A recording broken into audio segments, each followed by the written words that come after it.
Here's everything you need to know and want to know about the upcoming Miami and FSU game. This is Dan White coming to you poolside from my backyard in Appling, Georgia. It is an absolutely beautiful day on this November the 2nd, 2022. This is my preview of the 5-3 Florida State and 4-4 Miami game on November the 5th, 2022 at Hard Rock Stadium. But first, enjoy this slideshow that I've put together.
Now at the end of my video, I'll have clips from FSU coach Mike Norvell and coach Mario Cristobal on what they had to say about this upcoming rivalry game.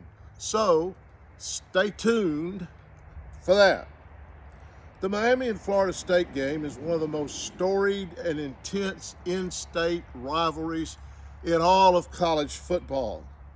Well, there's Georgia and Georgia Tech, but that rivalry's kind of lost a little of its luster because of Tech's decline. There's Auburn and Alabama, South Carolina and Clemson, and Ole Miss and Mississippi State. And believe it or not, LSU, way back in the day, was once a great rivalry with Tulane. And out west, there's Southern Cal and UCLA. But in my opinion, there is no game, there is no greater rivalry than Miami and Florida State. And when I think of this rivalry, I remember this. The right hash mark. Here we go. 3 times before, wide right. Wally Wade, snap is low, kick is up, and it's no good! It's wide left! It's wide left! No good! Miami wins!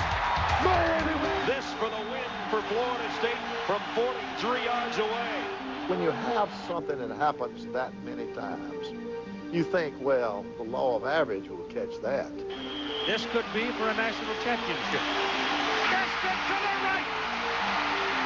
I can see losing a game like that.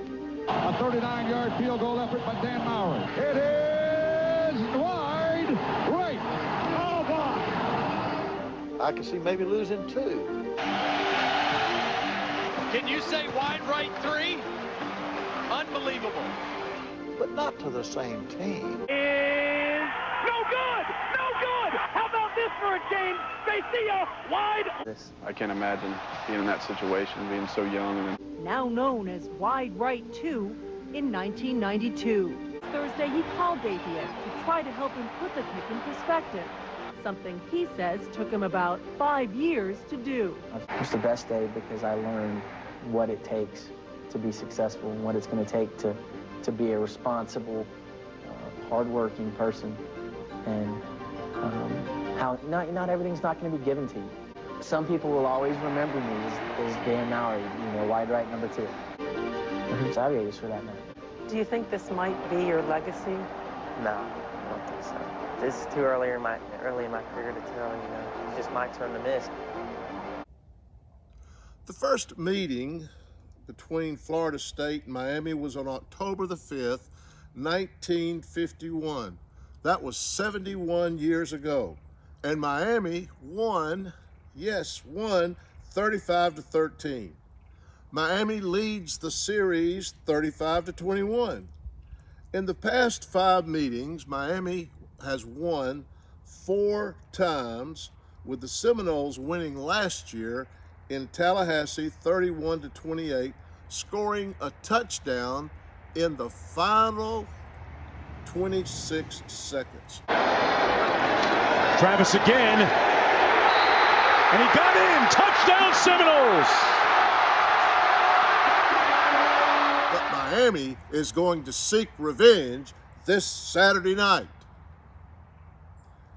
It will be FSU's top rushing offense versus Miami's defense, which is one of the best in the nation. Here's some interesting facts about these two teams. Now, Florida State leads the ACC in rushing yardage with 1,677 yards, but their defense has given up 1,165 rushing yards. On the other hand, Miami has the stingiest defense in the ACC, having given up only 898 yards. Now, here's the question. Will Miami's defense prevail over FSU's offense? And when I ask that question, I'm reminded of what Bear Bryant once said. He said, offense sells tickets, but defense wins championships. Well, this game, as we know, is far from a championship game, but nevertheless, we'll find out if old Bear's adage holds true for this game.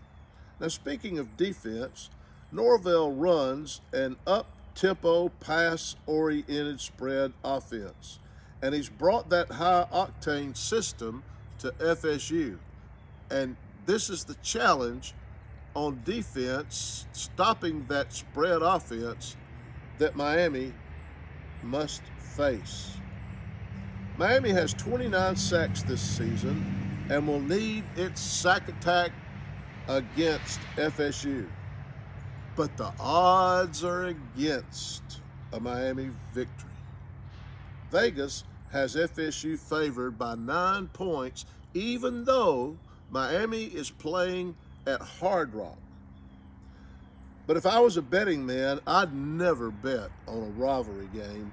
No way. Especially this one, because Miami just might rise up and win. Here's what our Canes have to do to win. Minimize penalties to 4 or less, and certainly don't have any stupid penalties. No unsportsmanlike, none of that. You know what stupid penalties are. Miami should have no turnovers, and that goal was accomplished last week in the Virginia game. And our linebackers have to step up and play a great game. We need to shut down FSU's running game. I think if we can hold them to 100 yards rushing or less, we have a chance to win. But holding FSU to 100 yards or less is not a walk in the park. We have to beware of quarterback Jordan Travis's ability to run on a busted pass play, a quarterback draw, and be ready for a trick play crafted by FSU coach Mike Norvell. He's as sly as an old fox. I think putting a defensive back on him to act as a spy would be a smart move. Now, when I coached youth basketball, I always made notes on the team we were to play next. And one team had a player who could drive for a layup, shoot from the outside, and could dribble the ball for the open shot. So I put one of my players on him to stay on him. In fact, I told my player, if this boy goes to the bathroom, you go stand at the door. Don't let him out of your sight. Well, my plan worked. We held the other team to a low score, and their other players were kind of lost. with him being guarded all the time, and they couldn't pick up the slack in production from their star player. And I think that's what I'd do against Jordan Travis. Put a spy on him. Follow him everywhere. Even follow him to the bathroom.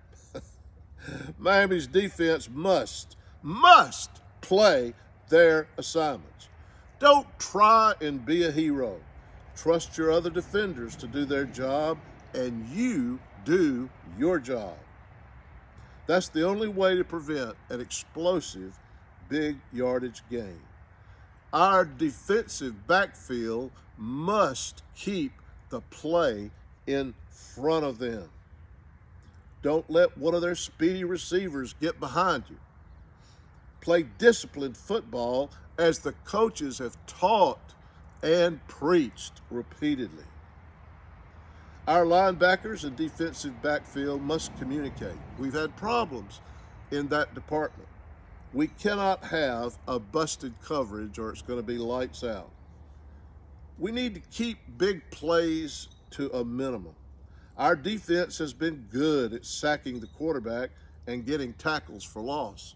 Leonard Taylor, he is something else. He has made a name for himself and made a living in getting through the line, creating havoc, and sacking the quarterback and tackling running backs for loss. That needs to continue for him and for others. We need to make tackles in the open field. Wrap them up. Don't let them go. Don't miss tackles or big gains and maybe even touchdowns will result if they don't wrap up.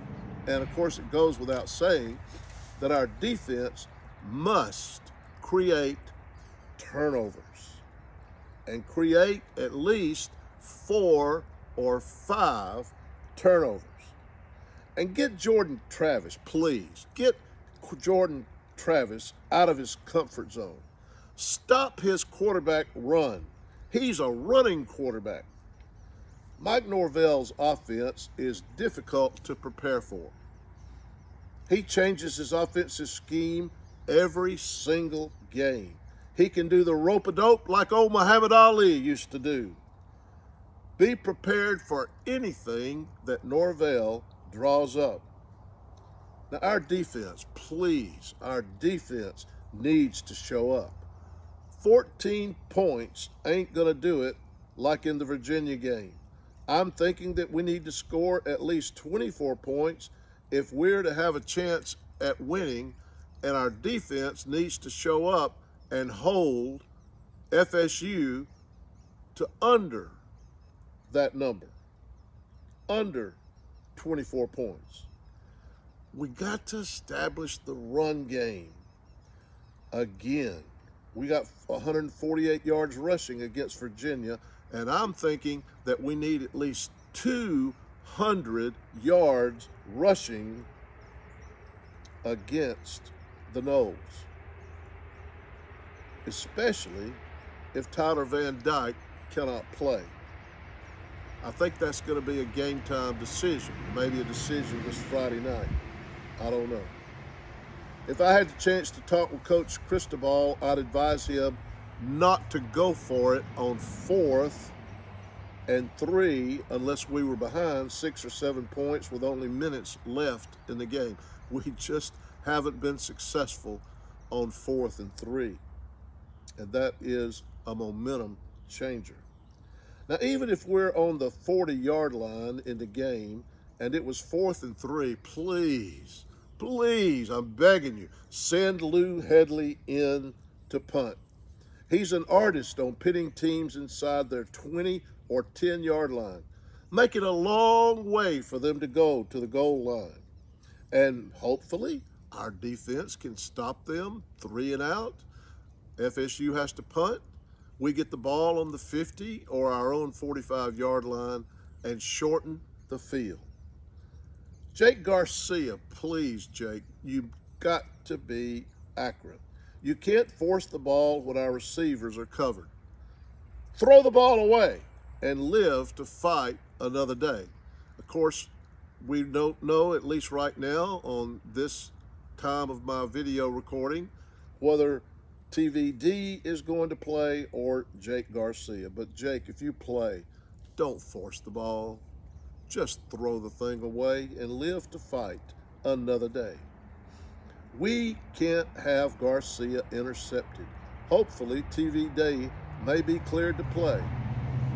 And like I said, it'll probably be a game time decision. And we have to use our big bruiser running back, Thad Franklin, on 3rd and short or on the goal line. Are you aware that Thad Franklin didn't even get in the game against Virginia? I have to think that Thad would have made a difference on those short yardage plays.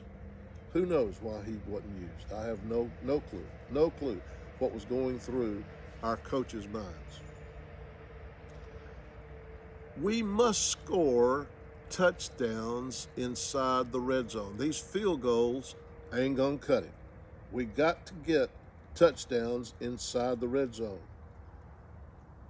Please, I'm begging you, let's have no dropped passes. Put some super glue on those hands. Put some super glue on Rooster's hands. He's been prone to fumble. Wrap that ball up with both arms like it was gold being carried. And score early and often. Don't play from behind. We just don't do well when we play from behind. And we played from behind in every game this season except one, if my memory serves me correct. Well, that's my take on Saturday's game with FSU. Now we'll hear from FSU coach Mike Norvell, followed by Coach Cristobal. And I want to thank you for watching, and as always, go Canes!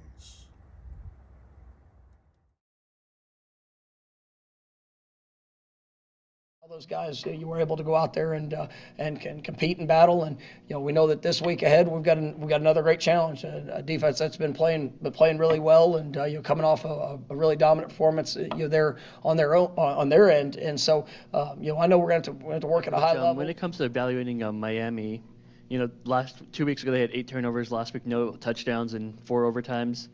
And then QB uncertainty. So how do you evaluate them? Like, do you watch past games, or how do you go and evaluate them to get ready for this one? Yeah, I mean, you look at the total package of their season, and obviously they've had quarterback was hurt, and it's been something that anytime a quarterback goes down, it's a challenge. But this is a very talented football team. I mean, and with Van Dyke, we're expecting him to play this week. We're going to go through and obviously we'll have a plan for Garcia and for him. Two guys that are very talented. Van Dyke's one of the top quarterbacks in the country, and they've got weapons, and this is a team. I mean, this is a talented football team we're playing. They were the preseason pick to win the division, and that wasn't just because of hope for it. I mean, this is a team that we know the ability that they have. It can be a very explosive offense. Just like anybody, if there's mistakes that show up, I mean, it's going to hurt them. And in the Duke game, it was tough. You turned the ball over eight times. It's hard to have much success. And they're going to address that. They're going to continue to go. And I mean, I know yesterday, or I guess it was Saturday's game, new starting quarterback, some things you work through in that, but they found a way to win the game, and to do that on the road, I mean, you respect that, and ultimately, we've got to continue to focus on us. I mean, we watch everything from this year. You study the personnel from last year, guys that have come from different places, just to try to get as much information as possible. But I mean, this is a talented team. You've been on sidelines for a lot of really great rivalry games, and you've coached in the FSU Miami rivalry before. How does this rivalry compare to other teams? Well, having been in the Oklahoma, Nebraska, been in that game, South Carolina Clemson game, Clemson Florida State game, Alabama Auburn, LSU Alabama, Tennessee Florida, Tennessee Alabama. I've been in a few of them, and then of course the Florida State Miami game. 5 of those, 2 of them in 1 year.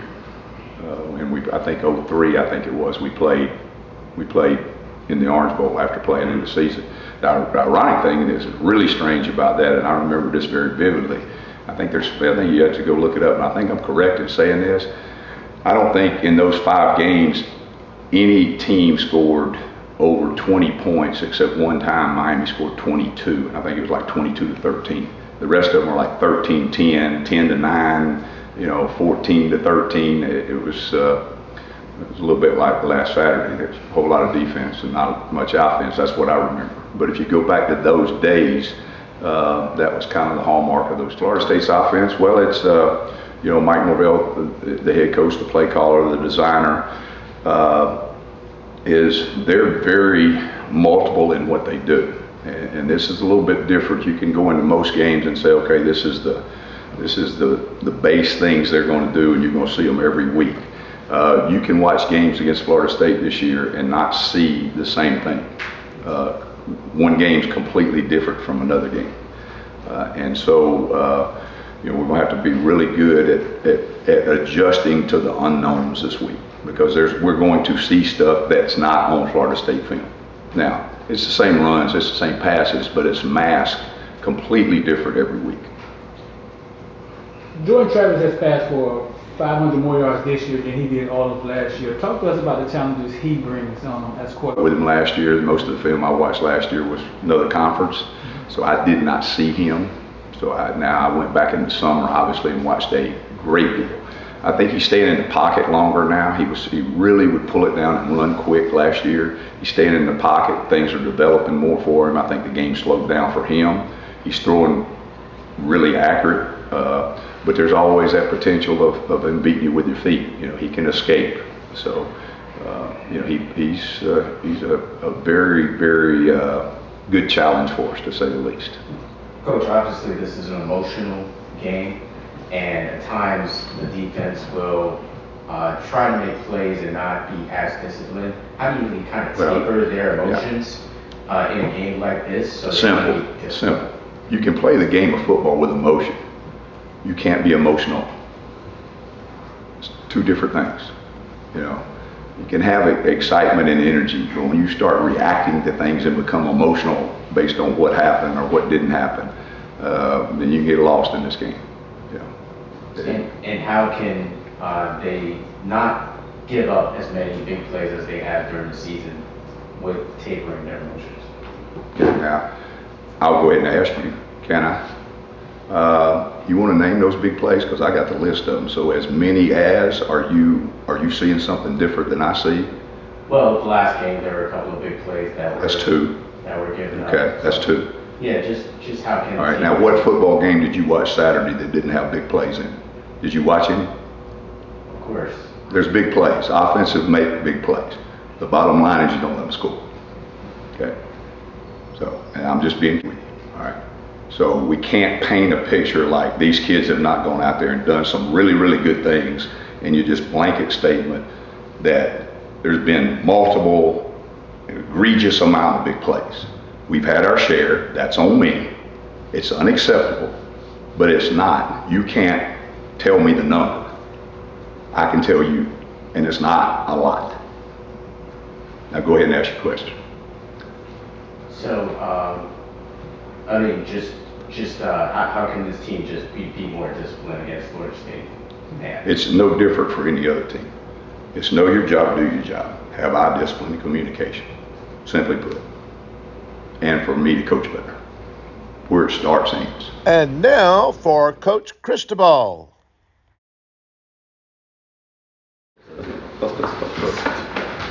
All right, good afternoon. Appreciate you being here. And again, reviewing tape, getting back to work, healing up, all the good stuff, the stuff we usually talk about. So that being said, open to questions.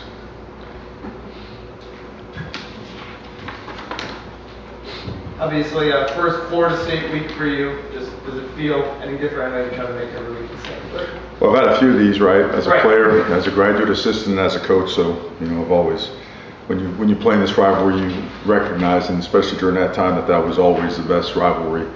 And that's all you ever thought about in the off season or whatnot. But So as a coach, as a head coach, as a graduate assistant, you make sure that yourself and everyone else is focused on all the things that are important to making it the best that you could possibly make it. So process oriented the whole way.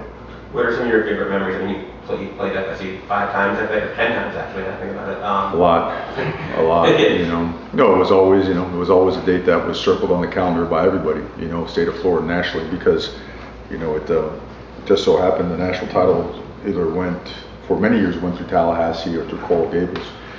And so the intensity, the level of play, the caliber of player on the field was always the highest.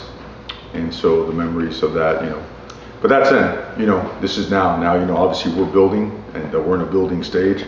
So I don't get stuck in nostalgia theater with our players and make sure that everything is focused on the 2022 team and doing everything we can to keep getting better and progressing. Mario, when you're trying to build, you guys have been through a lot of adversity already. Injuries, all of it. You've been through a lot. Mm-hmm. How much has that helped as a building block? How much? Because if you're winning, you're not learning a lot. You've gone through some painful stuff already here. Have you seen that adversity almost becoming a tool in a way where it can help guys develop into what you want? I think it always does. You know, every job except one job that I've been fortunate enough to be a part of has been a rebuild. They're all different, you know, in different ways. Some teams that had sputtered, some teams that had really taken a downhill turn, some teams that had never got it going, some teams that were in brutal, you know, stretches of APR and losses and all that stuff. So they've all been different, but processes are almost identical, you know. I mean, hard work and doing things the right way and getting good people and getting talented people and self-starters and motivated people that can endure, that are tough, that grow and are capable of learning, transcends all, you know, logistical and geographical lines. It just, you know, it works. So, yeah, I thought Saturday really showed that. You know, one of those games where it's tough sledding on offense, right? We didn't do much on offense, but stayed with it, and at the end of each half, found a way to get on the board and take the game into overtime. So there's a lot to be said, a lot to be learned about something like that, and I think moments like that are invaluable for any team at any stage. And I thought we learned a few things about ourselves and some good things to build off of. One quick follow on that. When you do have to basically win a game in the mud, which, I mean, everything that was muddy. It was. Yeah. Without rain, it was still muddy. It was muddy. It was muddy. Can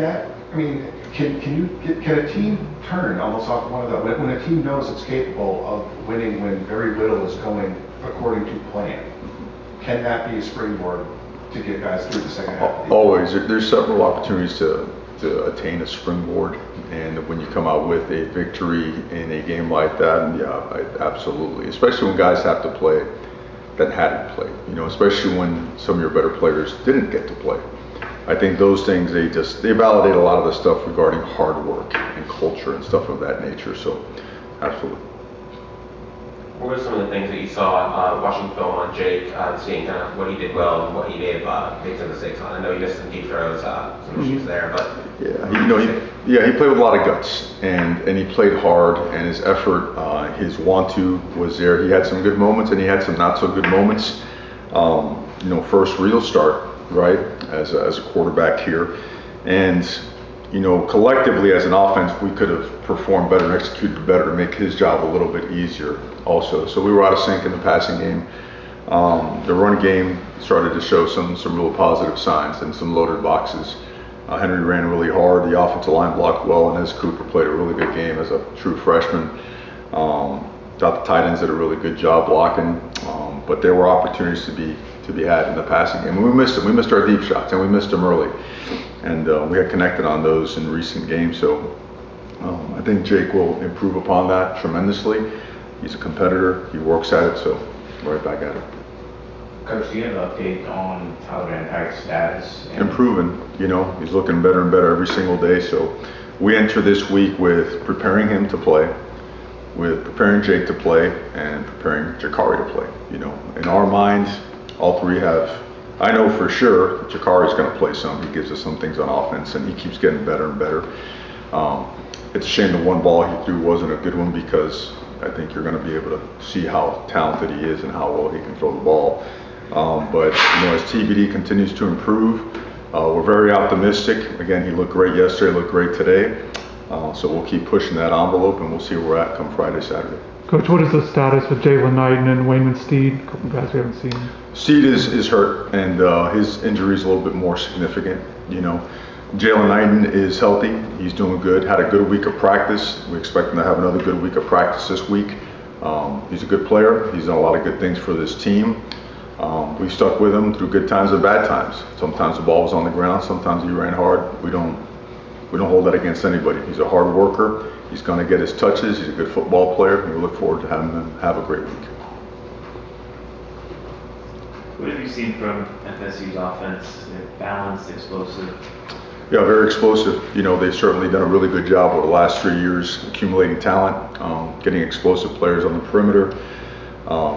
Also in their backfield, their offensive line, they've certainly done a really good job just increasing the size of their offensive line, their athleticism, their power up front. And their quarterback is playing at a really high level. They certainly present you with a lot of issues, you know, week to week. They certainly game plan according to what they're seeing, and they've done a good job finding holes in opponent defenses and exposing those things. So, and they've made big plays, contested catches, broken tackles. They've performed at a high level. Coach, how has Khalil Brantley really grown over the course of the season? I know he had that block on the 2-point conversion by Jake. Yeah, he wanted the ball. You know, he wanted that ball.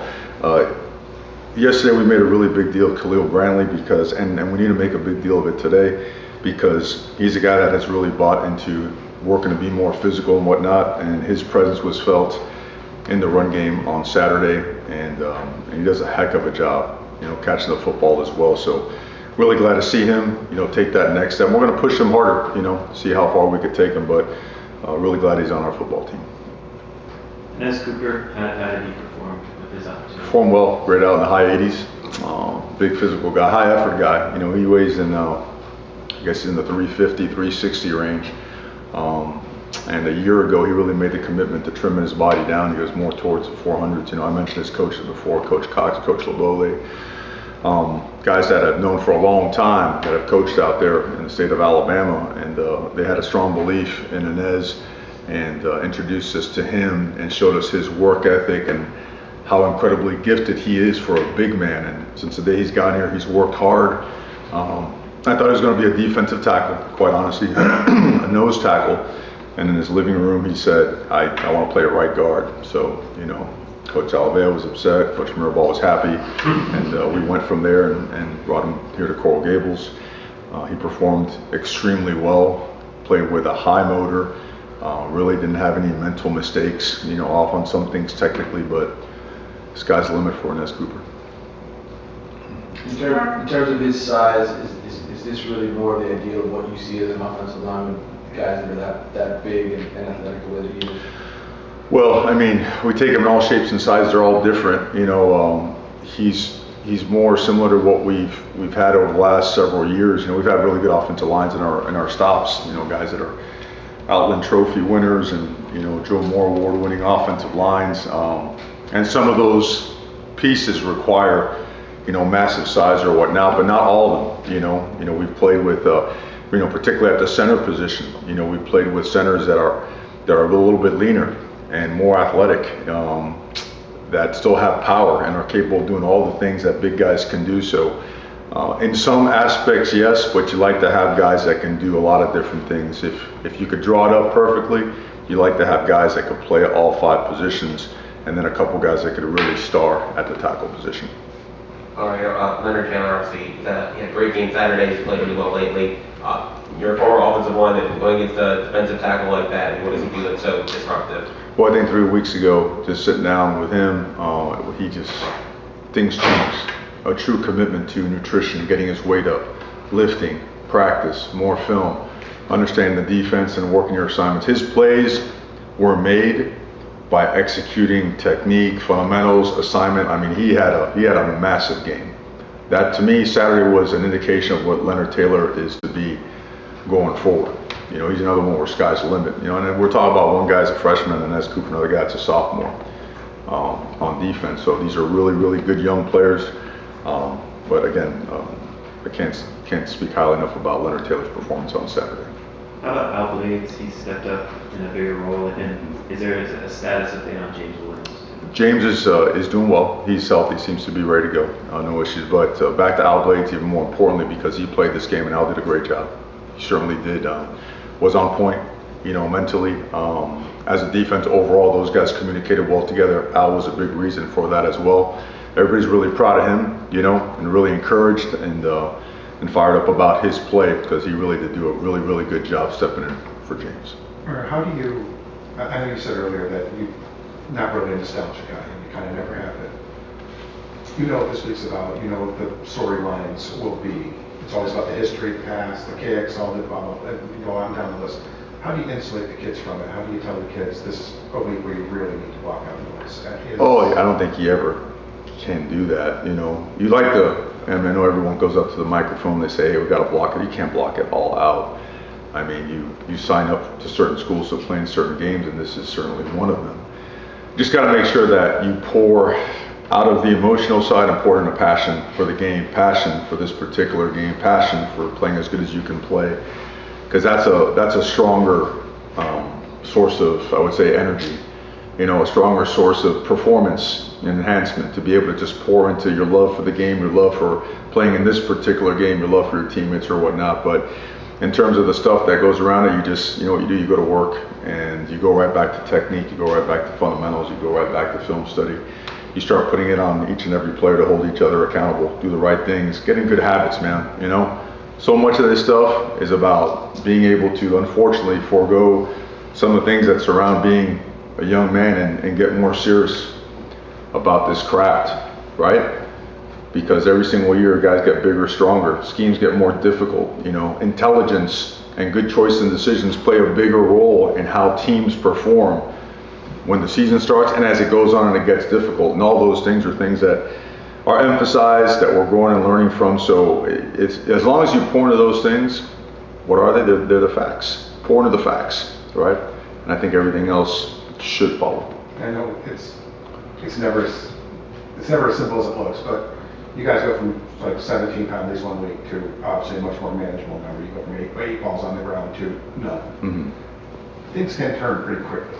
What is it about this group that when you make corrections, look, I know that problems do come up, of course, but you guys have been able to clean up a lot of things quickly.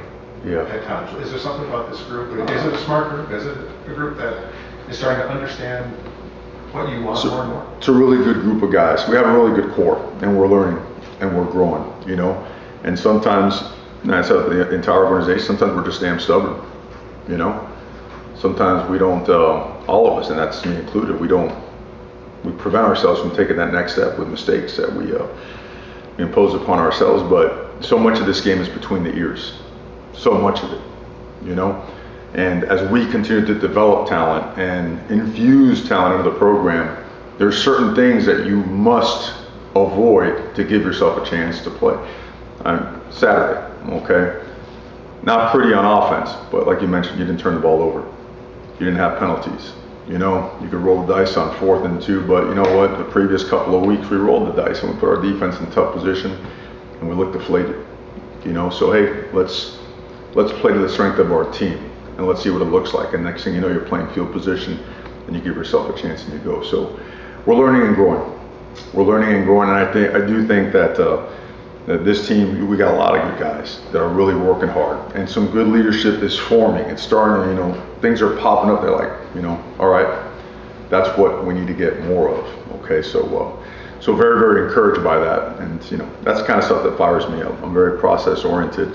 As I mentioned, I'm very boring. I'm like right to the work part to make sure that all the pieces can be in place to give us our best chance. Mario, you'll have a lot more, obviously, fans at this game. I mean, this is the game for fans.